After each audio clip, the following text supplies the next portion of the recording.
തിരക്കുണ്ട്, അത്യാവശ്യമുണ്ട്, പ്രശ്നങ്ങളൊന്നുമില്ല. ഞങ്ങൾക്ക് ഭക്ഷണം വെള്ളമൊക്കെ കിട്ടിയോ? എല്ലാം തൃപ്തിയായി. ഇനി സ്വാമീനെ കൂടി കണ്ടാൽ മതി. ലഘുഭക്ഷണം കുടിവെള്ളം ഒക്കെ കിട്ടുന്നുണ്ടോ? കിട്ടിയിട്ടുണ്ടായിരുന്നു. പുതിയ ഷോപ്പുകളെല്ലാം അവിടെ ബിസ്ക്കറ്റ് എല്ലാം തന്നു. കുഴപ്പമൊന്നും ഉണ്ടായിരുന്നില്ല. എല്ലാം ഓക്കെയാണ്.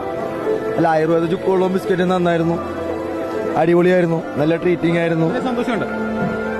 ഓർഗനൈസേഷൻ നന്നായി. തിരക്ക് വർദ്ധിച്ചിട്ടും തീർത്ഥാടകർക്ക് സുഗമമായി ദർശനം നടത്താൻ സാധിക്കുന്നുണ്ട്. നമുക്ക് ദൃശ്യത്തിൽ കാണുന്നത് പോലെ 18-ാം പടി ചവിട്ടി കയറാൻ ഭക്തരെ സഹായിക്കുന്നത് ഈ 18-ാം പടിയിൽ ഡ്യൂട്ടിയിലുള്ള പോലീസുകാരാണ്. അവർക്കിപ്പോൾ 15 മിനിറ്റ് തുടർച്ചയായി ഡ്യൂട്ടി ചെയ്താൽ മാത്രം മതിയാകും. അതുകൊണ്ട് തന്നെ 1 മിനിറ്റിൽ 80-ലധികം തീർത്ഥാടകരെ ഈ 18-ാം പടി ചവിട്ടി കയറ്റാൻ പോലീസുകാർക്ക് കഴിയുന്നുണ്ട്.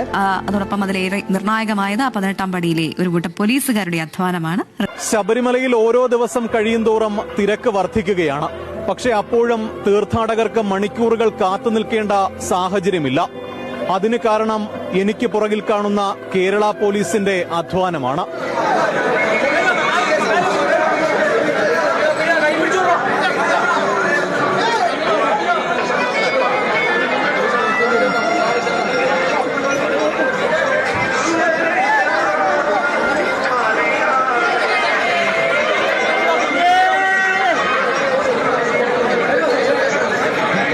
സന്നിധാനത്തെ തീർത്ഥാടക തിരക്ക് ഒഴിവാക്കുന്നതിൽ ഈ അധ്വാനത്തിന് നിർണായക പങ്കുണ്ട്.